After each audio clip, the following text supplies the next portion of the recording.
حضور علیہ الصلوۃ والسلام نے فرمایا آج میں سود کے خاتمے کا اعلان کرتا ہوں اور سود کے حرام ہونے کا اعلان کرتا ہوں،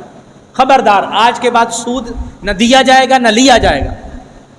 پھر حضور علیہ الصلوۃ والسلام نے فرمایا سب سے پہلے میں اپنے چچا عباس کا سود وہ ختم کر رہا ہوں، انہوں نے جس سے جتنے پیسے لینے ہیں اتنے ہی لیں گے، بڑھا کے نہیں لیں گے، اضافہ نہیں لیں گے،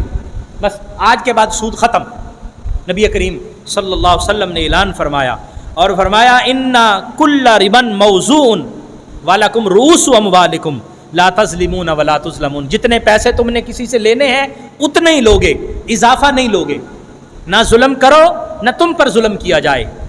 اور پھر حضور علیہ السلام نے فرمایا قضى اللہ انہ لا ربا، اللہ نے فیصلہ کر دیا کہ سود نہیں ہے، سود نہیں چلے گا۔ اور سود قرآن مجید کے اندر